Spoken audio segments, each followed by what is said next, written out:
Imagine leaving your homeland at just 17, armed with nothing but courage, a few pesos in your pocket, and the hope of a better life.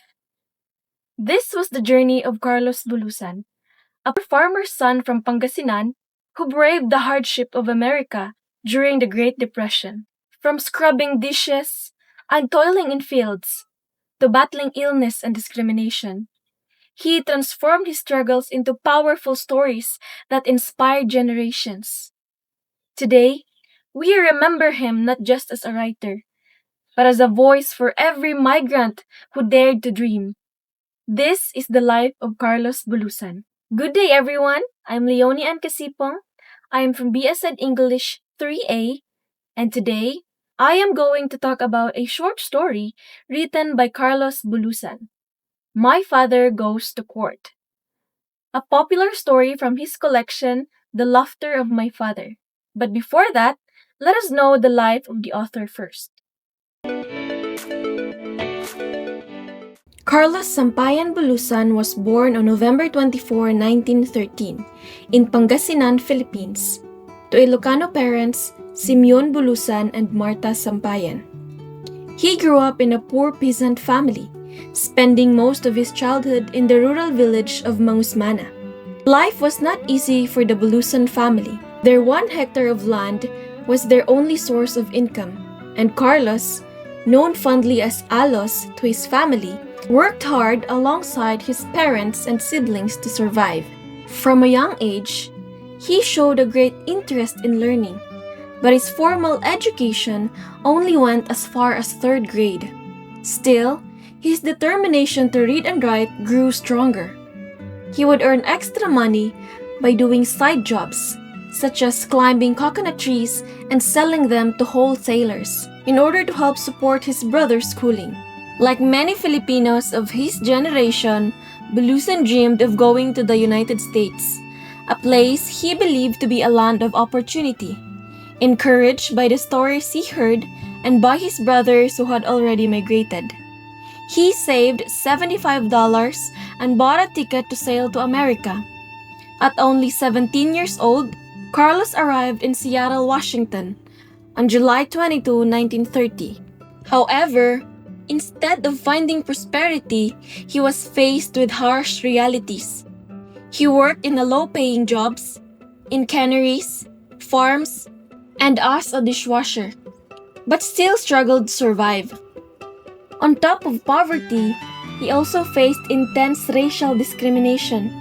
Filipinos were often targets of violence and injustice, and laws at the time even prevented them from marrying white women. In his writings, Bulosan once said, "I feel like a criminal running away from a crime I didn't commit. And this crime is that I am a Filipino in America." These experiences deeply shaped his worldview and later influenced his works. Bulosan's health also suffered. He contracted tuberculosis and underwent a major surgery, losing part of his ribs and 1 lung.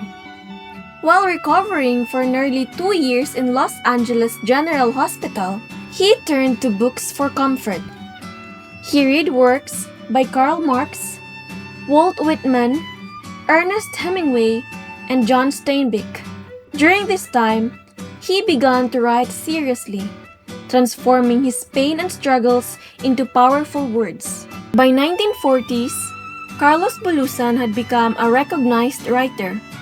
His works appeared in major publications such as The New Yorker, Harper's Bazaar, and Saturday's Evening Post.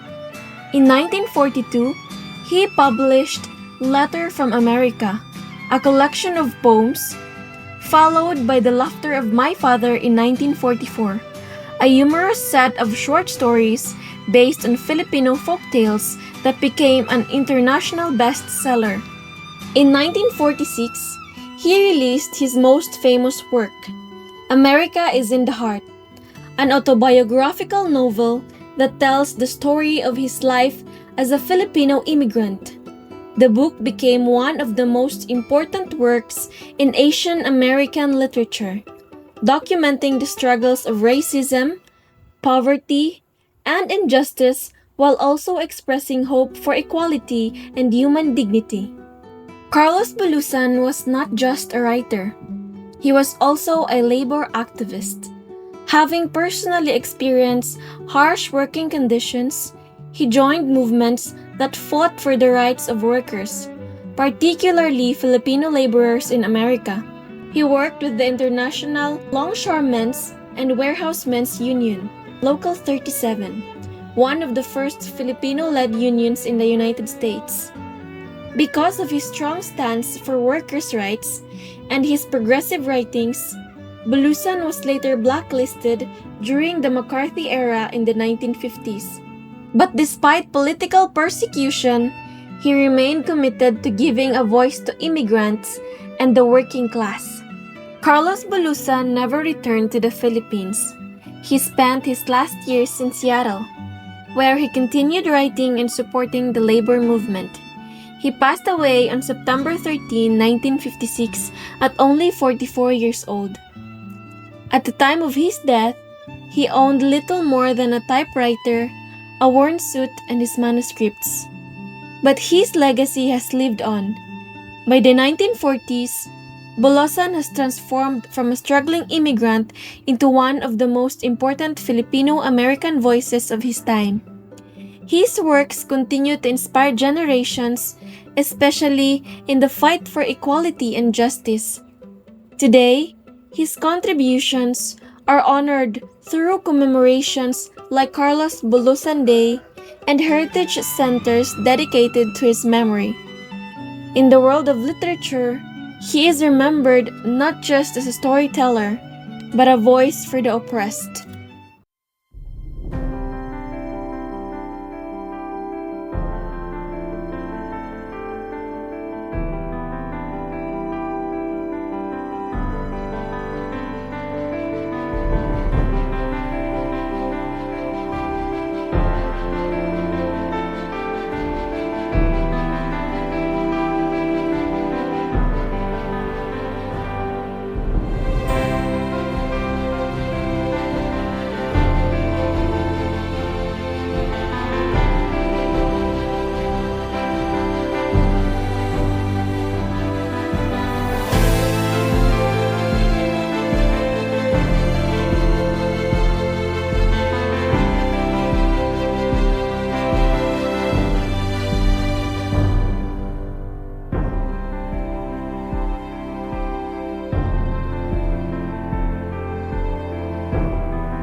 Now, let's proceed to the elements of the story.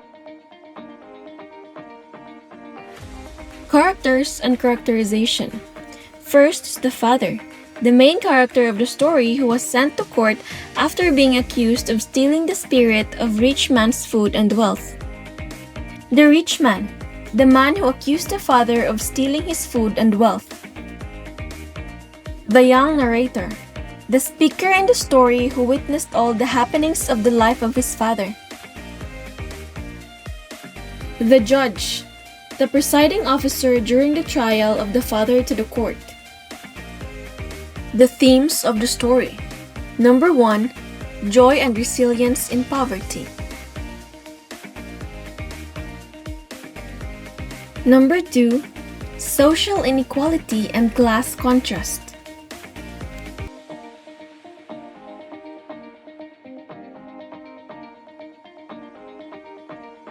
Number 3, the power of humor and wit.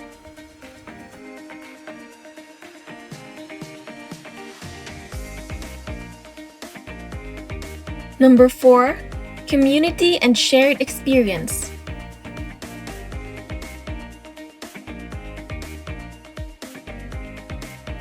Number 5, justice and satire.